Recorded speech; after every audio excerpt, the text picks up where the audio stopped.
Welcome to this episode once again. I remain yours in service, Comrade Solomon Lenu.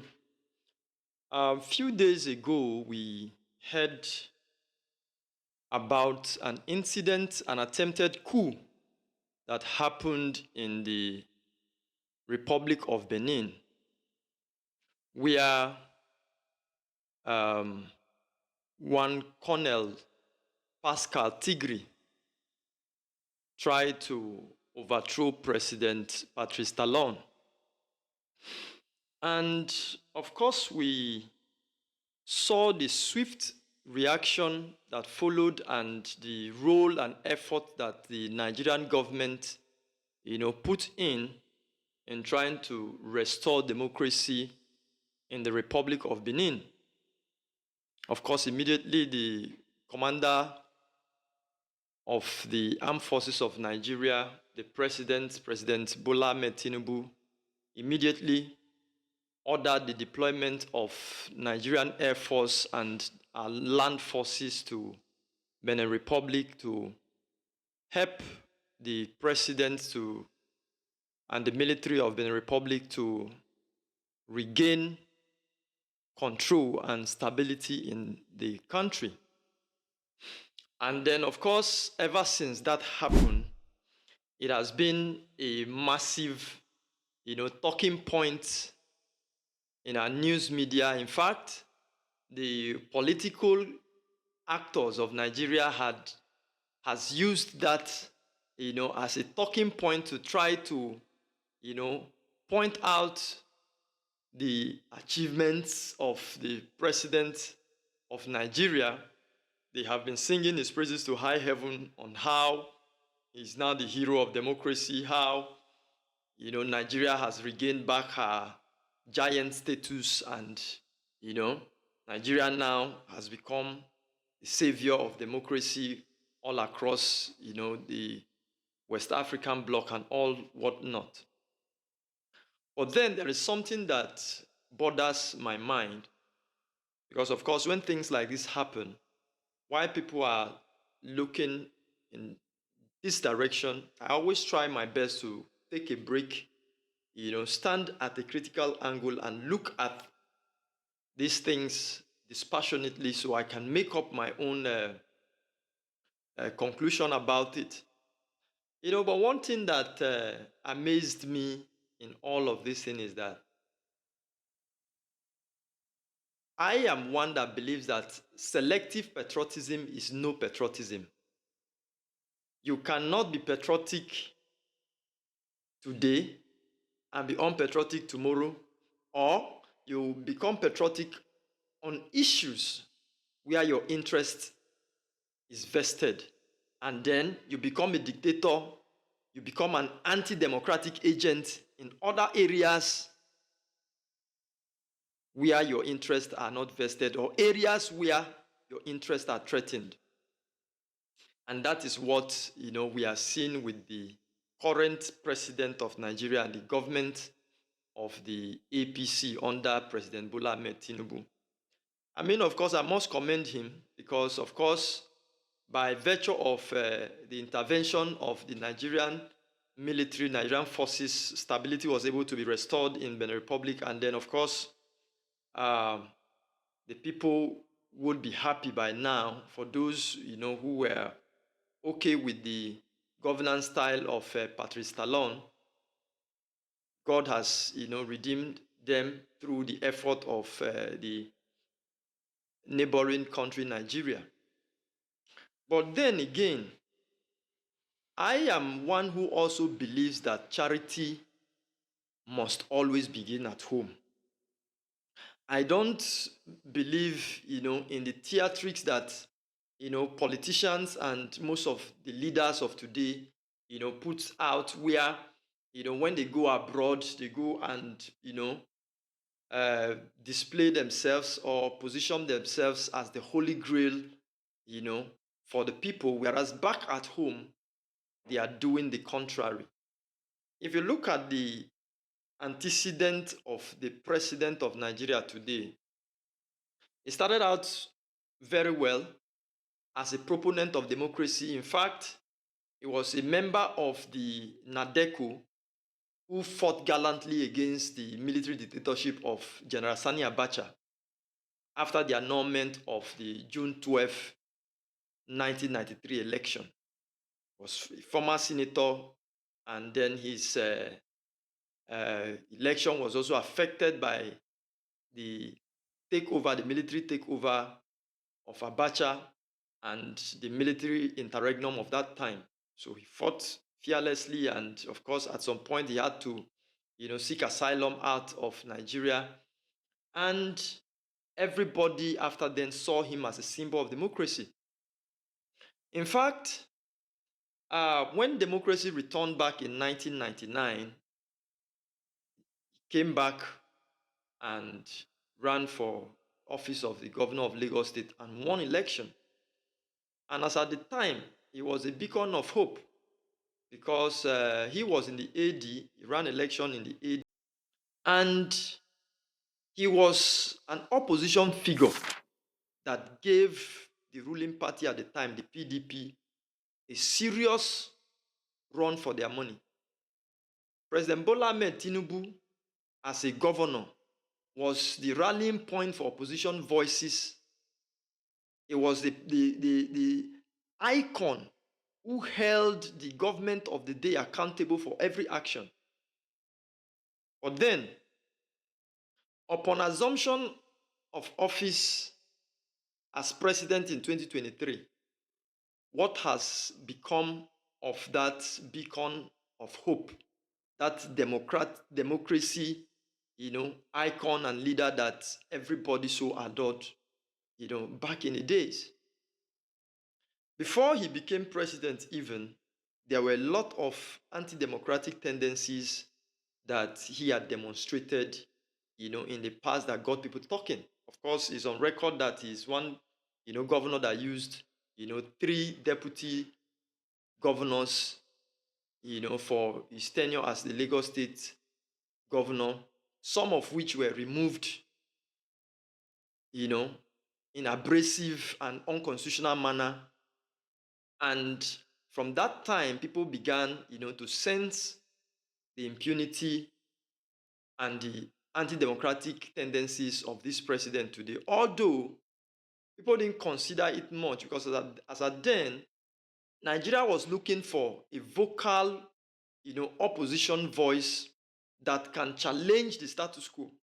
Of course, we still remember how President Obasanjo and him, slugged it out, during his second tenure when the allocation of Lagos State, was withheld for years, and he had to improvise and was running the state government on internally generated, revenue.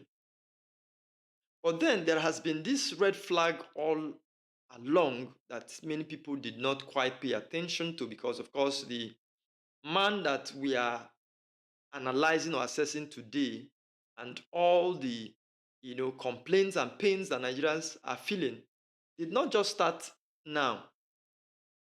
In fact, the biggest dent that remains on the image and the personality of President Bola Tinubu before he became president was the issue of October 20, 2020 at the Lekki toll gate. Till tomorrow, many people still believe that he was the person who instructed Governor Sanwo-Olu to call the army and gave them instruction to shoot at the peaceful protesters at the Lekki toll gate. Because up to today, in the panel of inquiry, the army said that they received a call, they received an instruction before they opened fire.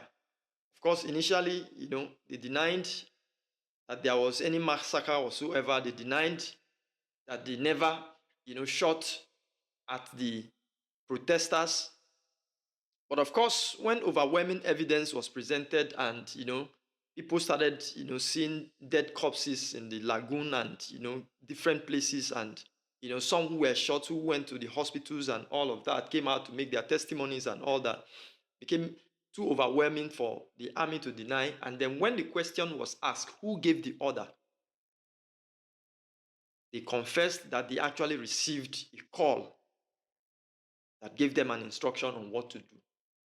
So the issue now is, like my friend Chetamwala, certified courtist, will always say, you know, you cannot, he will tell you that the military, he prefers the military to the current, democratic leaders that we have today, because the military will openly admit, the military, we already know that they are dictators, but that these democratic leaders that we have come under the cloak of democracy with so much anti-democratic tendencies, with so much dictatorial tendencies, with so much dictatorship.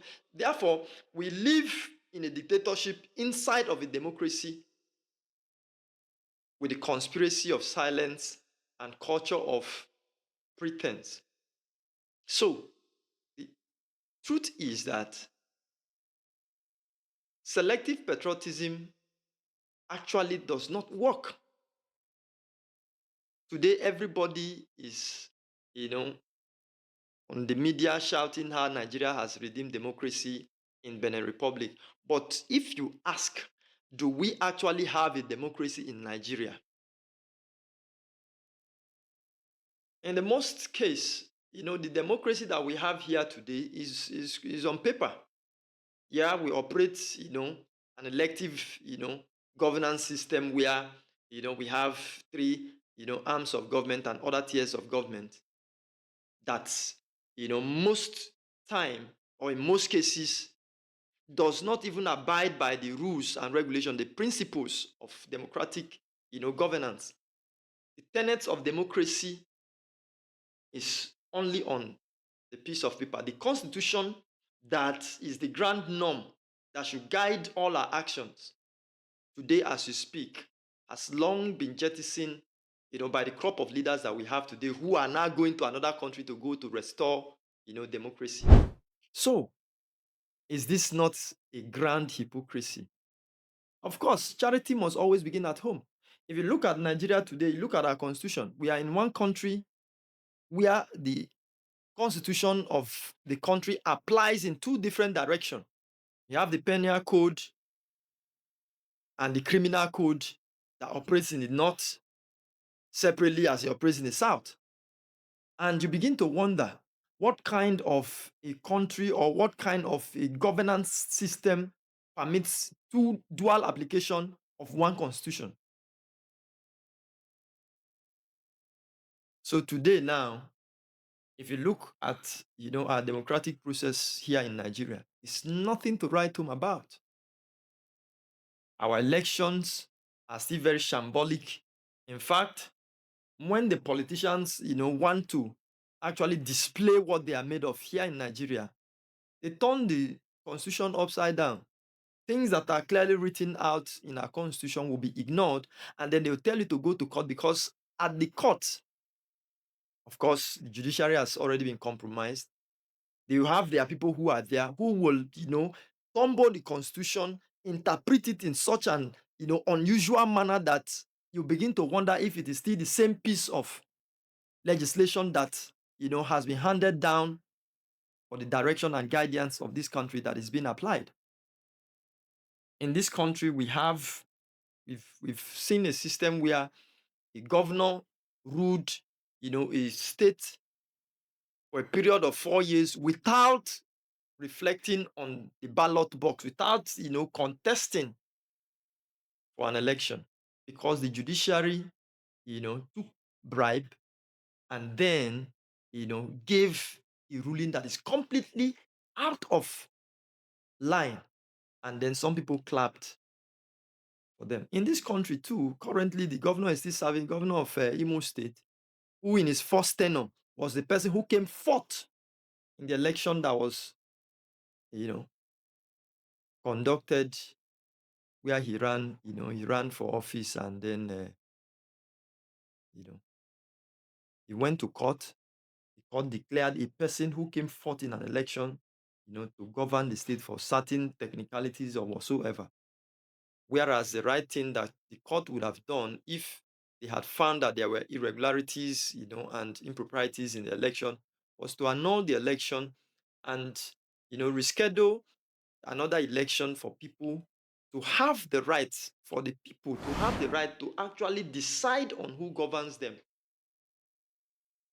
Because the risk of imposition, the risk of imposing, leaders on the people is that when you impose leader on the people, a leader who knows quite well that he was not voted in by the people will not be accountable to the people. And that is what we've been seeing. The same thing too is happening today in our federal government.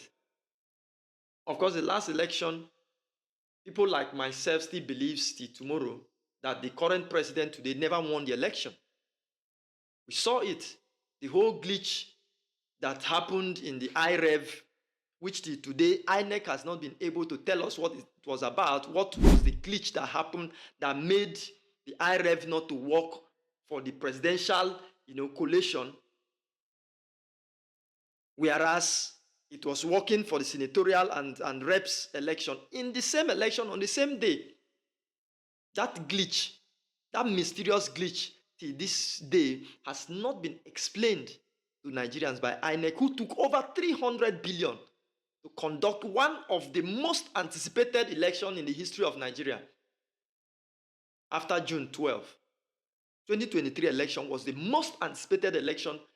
Nigerians living in diaspora came all out from all over the world and came to Nigeria here to participate in that election. People traveled, flew in from the US to come and register, do their voters registration, went back, came back again to collect their voters card, went back and came again on election day to go and make a decision because they wanted their country to be better.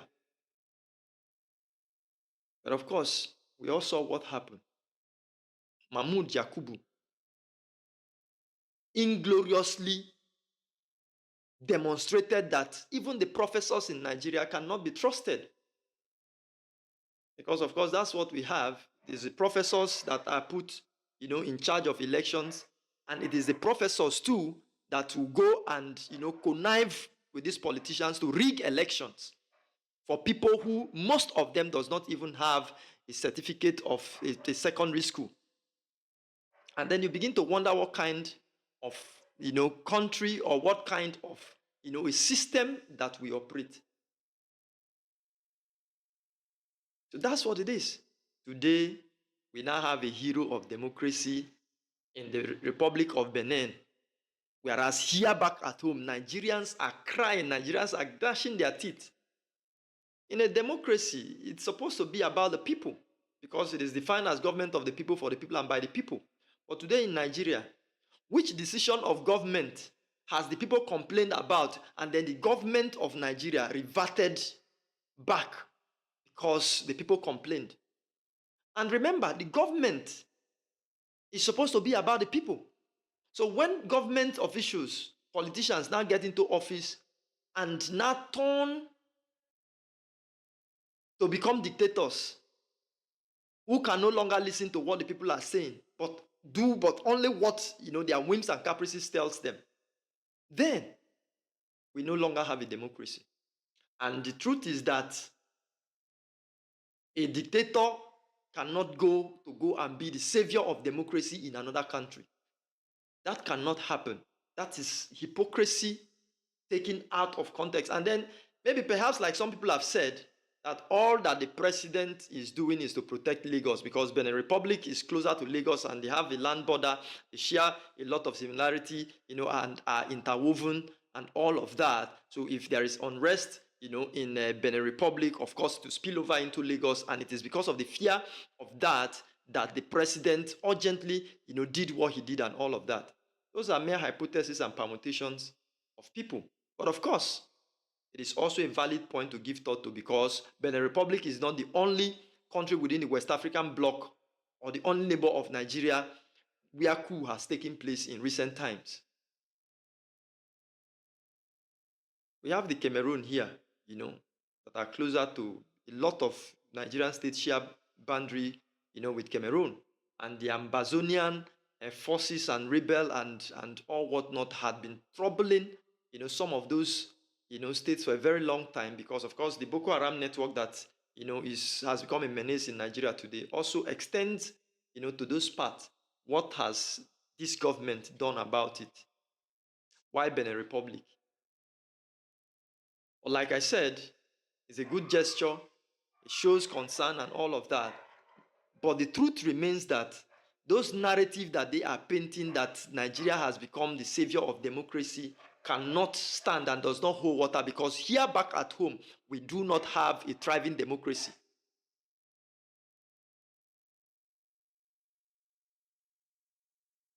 And that's the fact. You cannot give what you don't have. If Nigeria want to be the leader or the savior of democracy, the harbinger and people who uphold democracy, who want to, extend democracy across the West African bloc or in other parts of Africa, then Nigeria has to, as a matter of, need, ensure that there is a proper democratic practice and tenets of democracy is upheld here at home before we can go abroad to go and, dispense or to go and save democracy. So that's what it is. This culture of pretense, this culture of, we, going to display how, psychedelic we are, or how, powerful we are in other climes, whereas people back at home are suffering. Nigerians here in Nigeria, are tormented, are suffering under the weight of dictatorship, where their life is not better, has to stop. As we speak today, when this government came in, all the policies that this government had rolled out since they came on board has been anti-people. They tell you they are making reforms, but Nigeria is the only country whereby the reforms of government affect only the poor masses, whereas the rich folk, the big people, don't even feel a pinch, because all the policies of government, all the so-called reforms that they say they are doing, are geared towards enabling the already rich and wealthy, the elite class. So we are now living in an elitist society where, the concerns and pains of the common masses does not matter. And that is not a democracy. That is not a democracy. As we speak today, everything that has happened so far under this government has rather drifted Nigerians into more hardship, into more poverty. Crime rate has increased. Cost of living is so high, irrespective of the fact that we have so much resources. In fact, this government has increased the tax burden upon Nigerians to the point that right now we no longer have the middle class. It's either you're extremely poor or you're a rich man. And then how many Nigerians are actually rich? So we operate in a government that takes from the poor people to augment the rich. And even when the people cries out, the government does not listen. And then you call that a democracy. If people come out to try to vent their anger or their resentment through, protest, which is a legal means, acceptable generally, the people their voices will be stifled, they'll be stamped down, they'll be beaten down with government forces. So we don't have a democracy in Nigeria. And so long as we don't have a democracy in Nigeria, we can't also give democracy to people who need democracy, because you can't give what you don't have. As of today in Nigeria, we don't have a democracy. Where democracy is working, rule of law is upheld. As we speak today in Nigeria, it is only the poor people that bears the brunt when they fall foul of the law. In fact, the laws of Nigeria are made for and against the poor people. The rich people are above the law. You can see a big man today in our country now, the Senate president that is there in the Senate today never contested the primary election of any political party to be a senator. But he is the Senate president because he's above the law. The Electoral Act is not binding on him. As we speak today, it is only the poor people. When you steal, a cube of sugar, they sentence you to prison. They sentence you to give you extended sentencing. But rich people, when they steal the commonwealth that was meant for all of us, when they kill the Nigerian people through their actions and everything, even when the law catches up with them, they go into what is called plea bargain. Yes, I did this thing. I know I'm a big man now. I can't go to prison now. So, okay, let me just give you this part of this thing that I've stolen. Let me go, please. I don't have so much time done. And then they pat themselves on the back, and then tomorrow you see the man freely walking around. The same person who has committed heinous crimes that can warrant death sentencing in other jurisdiction and in other country where the rule of law is supreme. So is that a democracy? That is not a democracy. That is a kakistocracy according to Professor P.L. Lumumba. And for the most part, that is what we practice here in Nigeria. We don't say these things because we hate Nigeria. Some of us, this is the country where we are born and this is where we will live. Some of us, even if you give us a free, offer to relocate to in fact, some of us, like myself, had gotten, you know, a scholarship to move to Canada with my family when I got married earlier on. But of course, I turned it down because I can't imagine myself leaving Nigeria, to another country to go and, become a subhuman, because some of the conditions under which our brothers and sisters are living overseas are conditions meant for subhumans, where you wake up every day and it's right there in your face that you don't belong here, you're not from here. So, you have to live in a certain way. I cannot live such a life. So Nigeria is my country and where I will live, do everything, succeed, and die. But while I am here, I'll do everything to ensure Nigeria, becomes a better place. And that's the reason why we must continue to talk. A whole lot of things had happened in Nigeria that points to the fact that we don't have a democracy. So we cannot, go and give what we don't have. Let us work on our country. Look at the institutions of government. Our judiciary today, is completely gone.